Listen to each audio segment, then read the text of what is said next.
time. Here we go, another Square Dance Callers Talking. Tonight, I've got a gentleman from Massachusetts. He is one of the finest caller coaches I've ever met. He runs several caller schools. I met this gentleman through caller schools. He has been one of the biggest influences in my calling career. He's a legend in the teaching realm and in the calling realm. Tonight, I have Ken Ritucci. How are you, sir? Good.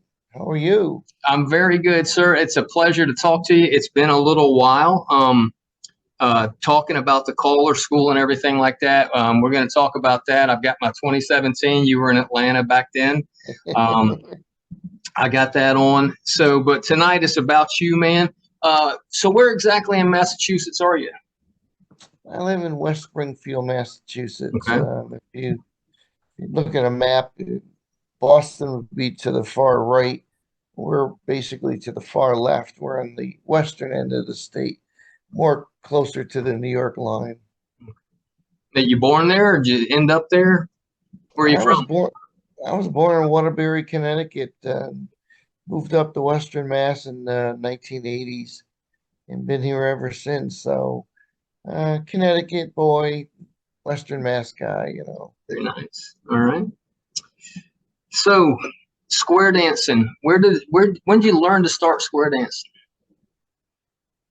Oh, I was in a summer musical for the park department in '74.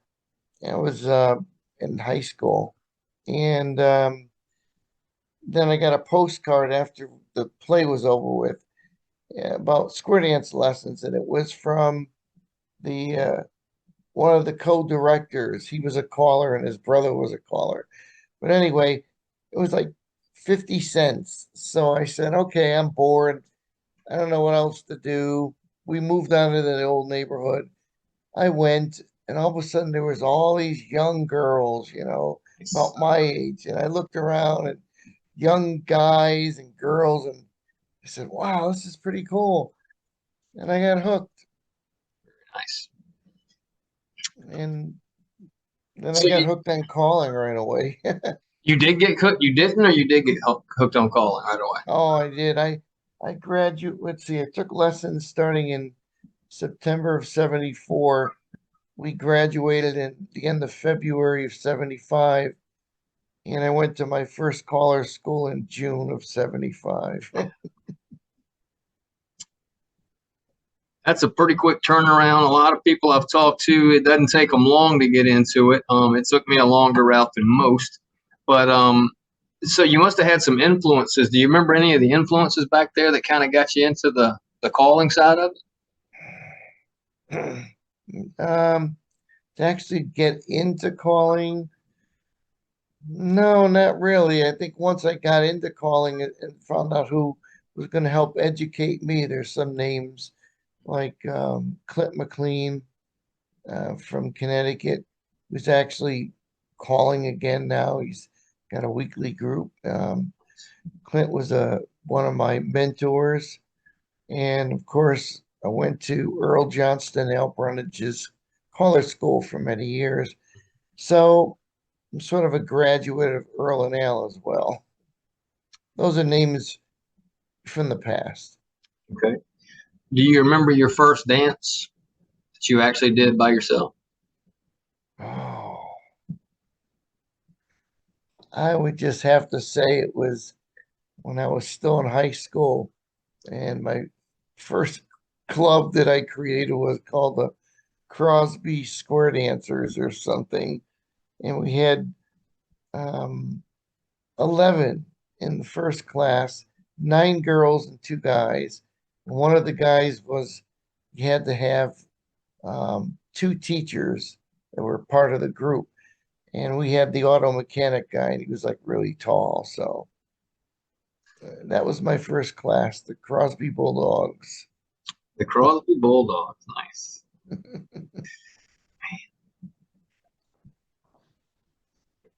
So as you're calling along, man, and you're calling your own dances in high school, which is outstanding. That's great to hear something like that.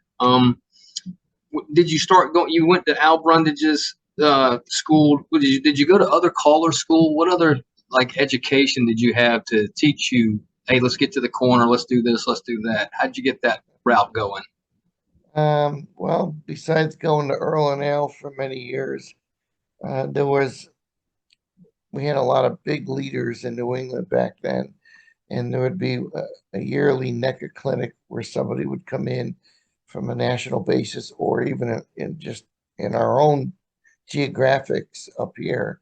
At the time, we had a lot of the legends in the activity who could lead such a an afternoon of education.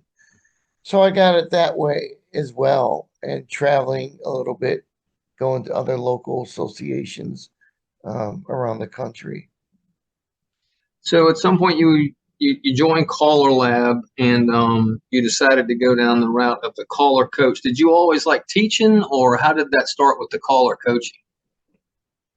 Oh, that's a good question. Um, when I do teach or talk to potential callers, I'll say, what do you want to be when you're a caller? Do you want to be a local caller? You want to be a regional caller? You want to be a national? To me, I wanted to teach callers how to call. That was just a desire in me. I actually went to school to become a teacher. I got my bachelor's degree in education, but when it came to square dancing and calling, I knew that I wanted to be an educator of callers. You started your caller coaching career, and then I don't know of everyone, but how many caller schools do you actually put on every year? Oh, it varies. Normally, I have my big one in, well, as you know, in the Northeast. I got the book And right here, just in case it stays with me. Yep, the Northeast. So usually maybe between 2 and 3. I've gone to, like we said, I went to several. You had a couple down here in Atlanta a few years back, and that's where we really got to know one another. Yeah. I've got a lot out of the schools. You always bring in outstanding coaches to help you with the callers that come in. And but this, just tell everybody. Some people have been, sure, but the Northeast Caller School. Just talk about that for a minute, because it is a good thing as I've ever been to for callers. Well, you're very kind. Thank you. It's I'd say it's my crown jewel of my schools. I've been very fortunate that, well, coming in our 19th year now, that through all these years, I've had repeat students year after year after year. So I would like to think that's a sign that I'm doing something right at the school. I'm also smart enough to know that they would get sick of looking at me and listening to me if it was just me doing the school every year. So I bring in people who are a lot smarter than me. And seriously, you bring in a Tony Oxendine, you bring in some of these guys for choreography, and this way you're hitting an audience of everyone that comes to the school. So no, I've learned a long time ago. I bring the army behind me. Very nice. Yeah, it's I don't know some of the other caller schools. It's a large school that you put together up in the Northeast, and of course you have the facilities to handle it for sure.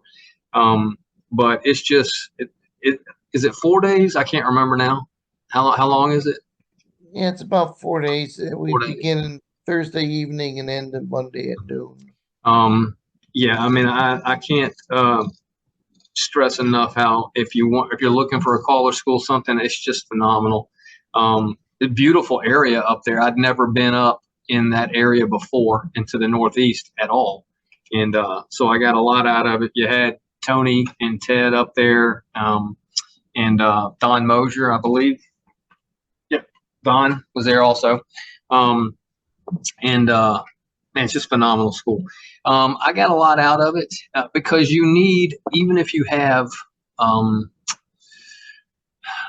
influences or coaches around your area, you need somebody that's more on a teacher level, like yourself. And you are an educator; you've got your degree in it. But the caller school is really the way to go. So, of all the caller schools, what lessons, what kind of tips would you have for like a caller? Myself, I'm about 10, 12 years in, but even a brand new caller, what's some advice for callers? Oh, mean in general? Yeah, just something, what do you think would serve somebody that's just starting out, whether they be a club caller or they're just doing some tips to begin? What do you think? Just I, advice. I would say learn your craft. Um, don't be a shooting star where you get some early success, but then you die out. Learn the technicalities of the craft and you'll fly continuously. To me, it's, would you rather be right or would you rather be popular? And there's a difference. Um, so learn the craft really well. Okay. That is important because the popularity will come to an end, and when it does, what do you have to fall back? So if you know the craft, if you learn it, if you've picked up little lessons, man, you can't beat that. That's great stuff. So Ken, how high do you dance and call? What levels? Through C3A. C3A. Yeah, I do I dab in once in a while calling some 3B, but very, very rare. Do y'all have a lot of C dancers up in your area? There's not a lot down here. There's one group really down in the Atlanta Not as many as we used to. area. I used to have a weekly C1 group and COVID sort of killed that. Sure. And so, no, there's still some, but not as many as there used to be. This kind of goes into the caller coach too, but when you're planning a dance, what do you put into planning a dance? How do you program one if you're just going to a weekend that you've never been to for a club, a Friday night? Well, my program patter and singing calls. Getting onto the singing calls first, I try to pick early on, middle of the road type singing calls. And then depending on gauging how my first two tips go, how the crowd is, and then you make what you call micro programming. As you know, you might say, well, I was originally going to do that song, but based on the crowd or what I'm seeing, I think maybe I'll skip it and do this one. Oh yeah, yeah. So we all do that, but um, so I just try to have that in mind of my favorite ones. And then every once in a while, depending on where I'm calling, I might say, oh, let me pull out some singing calls that I haven't done in a long time.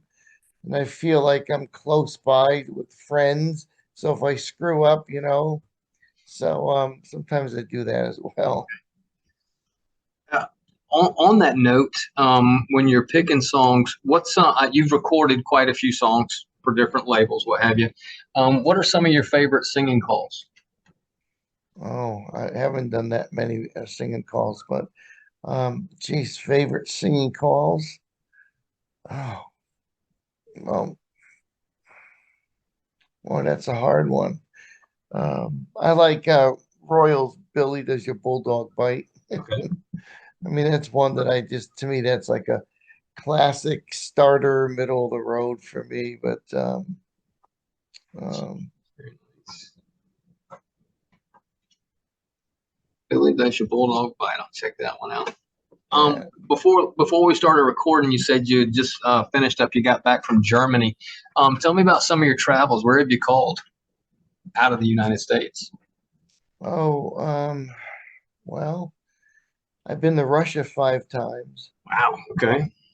and other countries, Denmark, Sweden, Czech Republic, Austria, Australia, Germany, um, I think that's it for now.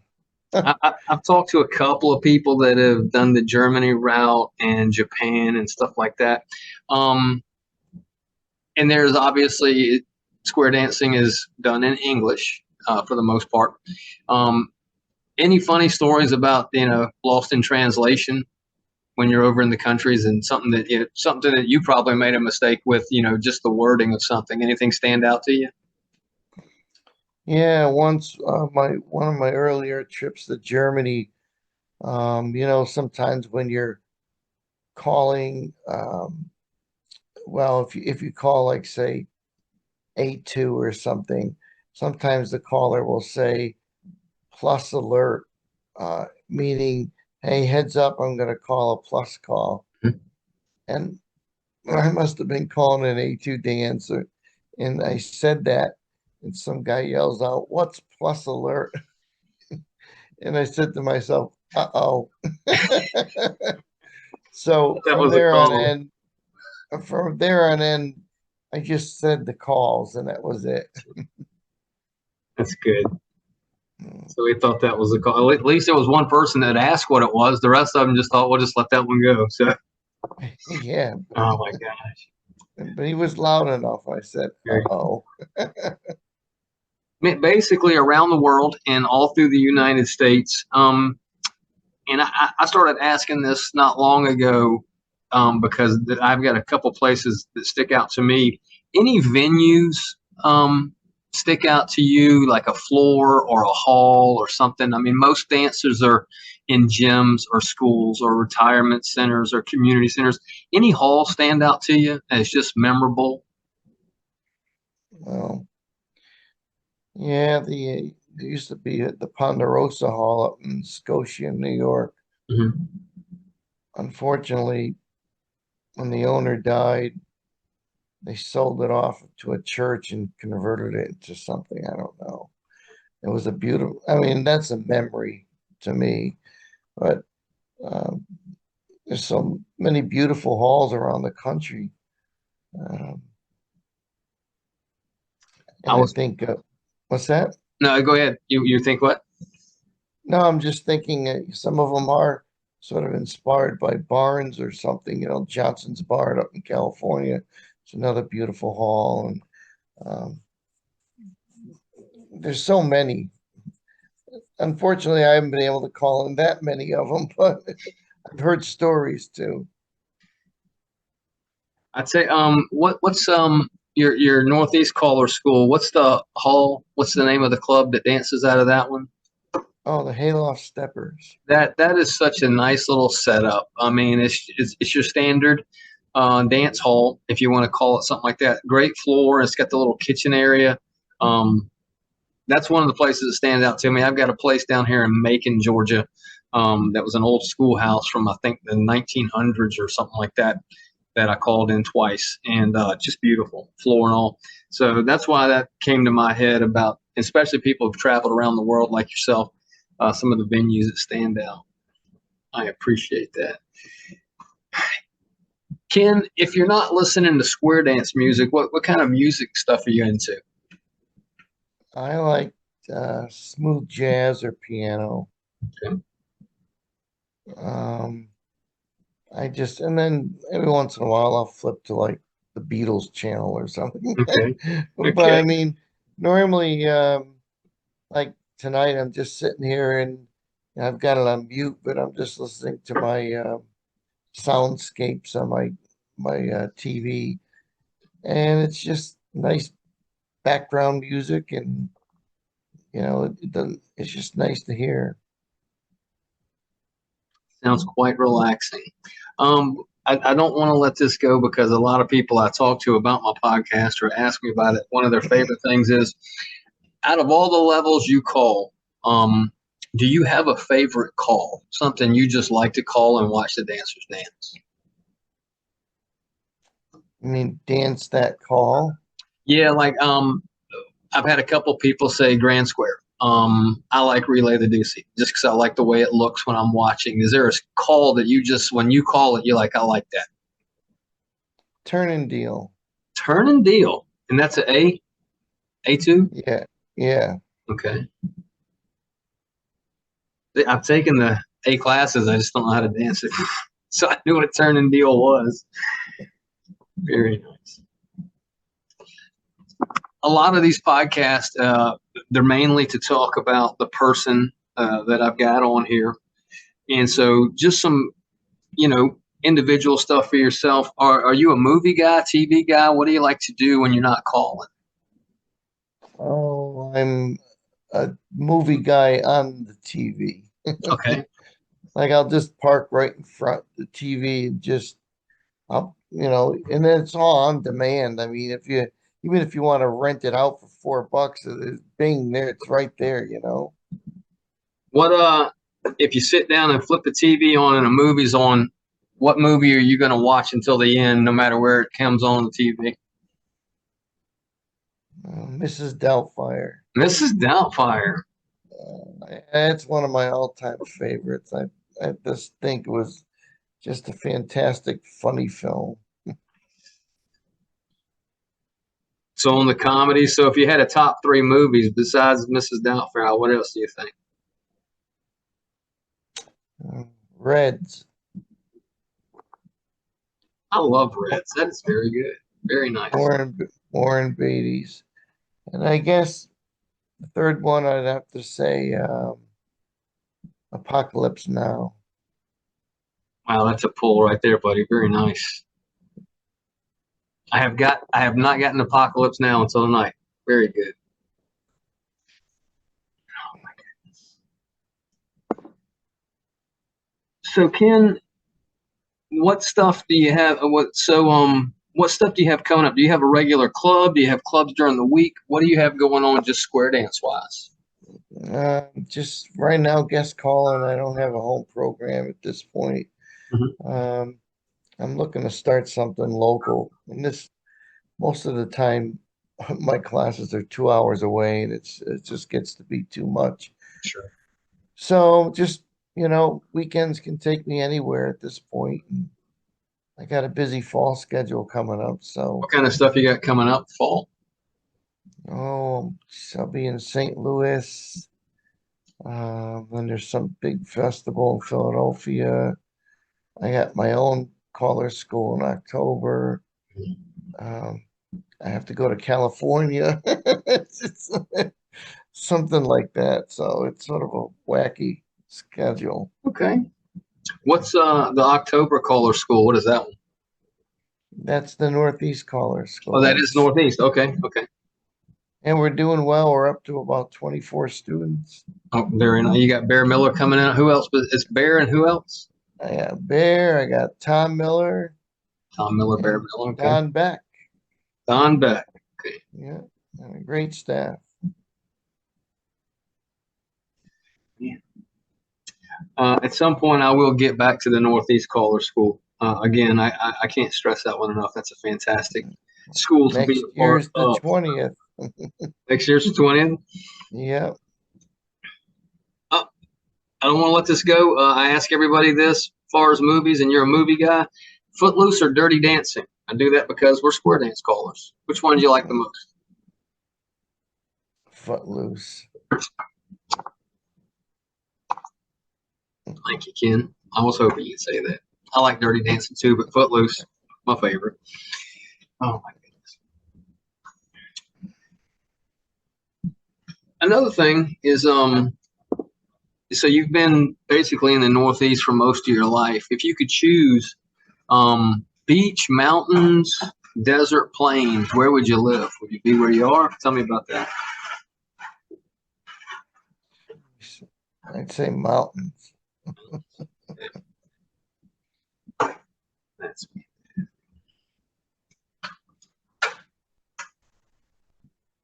Let's see, what else we want to talk about? I mean, like I say, we go back quite a bit. I don't know how we got started. I assume it was probably a caller school. How many have you had in Atlanta? Oh, I probably had 2 or 3 at least. And then, of course, they had the national and sort of got broken up after that. But Right. yeah. And I remember when you came to one of my schools, you've come to more than one. I've seen the progress in you, and it's like I just love to see that from former students. I really do. Yeah, man, I really, like I said, you had a big influence on me. I had been calling for a little while, and I had a few local guys that really worked with me, and I got a lot out of them. But going to the school where you just have 3 or 4 days of, not in a bad way, but in your face, somebody saying, "Hey, try this, look at this, keep an eye on that," that type of thing.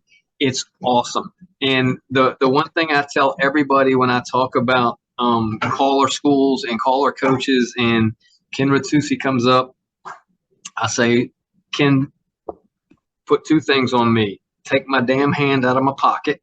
That's one. And 2 is don't slow down when you're going to resolve. And I said, I'll tell everybody, I'll be in the middle of a dance in Georgia somewhere, and I'm just doing patter, whether I'm citing or modules or whatever. And somewhere in the back of my head, I expect Ken to walk in and say, go ahead and resolve, Charlie. Resolve now. And so those are the 2 things that are always in my head. Resolve, don't slow down, and take your damn hand out of your pocket. So those have really stuck with me, man. Well, I'm glad something got through. It did. I mean, and so many of the other things, and just having you oversee it and put the work in that you do. Like I said, that's one of 3 books of yours that I have.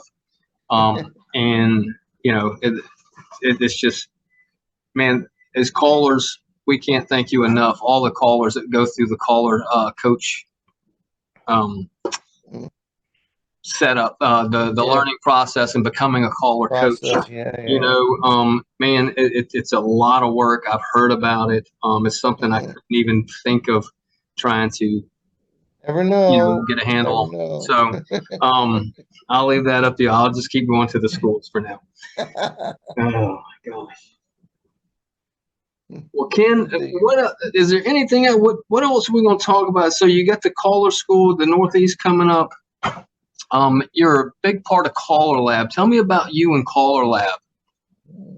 Well, I've had a long, storied career there. I recently got off the board. It's about 2 years removed now, and had been on the EC for up until then, the last 8 years, and had the honor of being chairman of the board. It was both years we didn't have the conventions. Wow.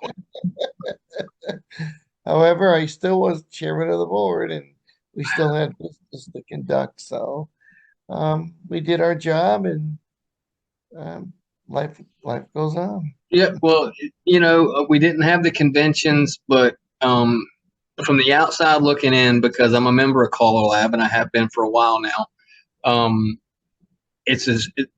I don't know that it lost anything. I mean, it was terrible not getting to go see everybody at Caller Lab. But Caller Lab kept coming, and the COVID or whatever you want to talk about on that, it affected everybody in different ways. It certainly put a damper on everything. Square dancing, absolutely #1 in our books, but life in general. And I would get the emails from Caller Lab, about this is going on and we're doing this, and I was like, what are we even doing? There's no dancing, but the fact that y'all kept it going and kept everybody informed, whether it be emails or whatever, and the classes and everything that they put on the website, all the schools and the little study things that Ted and all them were putting out. Man, that kept us strong, I think. I don't know what the numbers did during the COVID times, but man, you oversaw it through probably one of the hardest times because we weren't doing anything. You've got 2 opposite ends of the spectrum. We could have been out of control with dancing everywhere, and what are we going to do? But we had nothing but Caller Lab kept on chugging along, and it would have been nice to go to some conventions and you've been the one running it. We didn't have that. But because, Caller Lab, the conventions are just huge in my world. I love going to those. I get to see you. I mean, you know, rarely do we cross paths, whether it be a caller school or caller lab, just because you're up north and I'm down here. So man, I want to thank you for the caller lab stuff for sure. And so I certainly look to see you in a few months at the caller lab at the next convention. We'll be at that for sure. I tell you, and I'm not saying it because me and you go back a ways. When I get to caller lab and I'm walking around the hotel and I'm seeing this person and that person I hadn't seen in a while, I'm like, hey. And when I see Ken, I'm like, oh man, I am at caller lab. That's Ken right there. And so then we talk for a few minutes. So you're a big part of my calling life, I guess. So brother, I appreciate it. Taking the time. You're a busy dude. We talked about this a few weeks ago, and you were sitting in an airport about to go out of town. And so, man, I appreciate you sitting down with me for a few minutes. Sure. You've been a positive and just a great influence in my calling career, man. And I know for several other people that might watch this and say, man, Ken Ritucci's done a lot for me. I want to thank you, brother, and I look forward to seeing you very soon. Thank you for everything. All right, Ken. All right, buddy. Anything else, man? No, you didn't. Yeah, I hope I handled it. Well, all right. You know, I want to touch base with you probably right after Caller Lab next year, after you've got some more of this traveling under your belt, and we'll talk about some more venues and places you've gone to. All right, that'd be great. All right, Ken. I'll talk to you soon, brother. It's great seeing you again. You too. Thanks, buddy. Yeah, man. Bye-bye.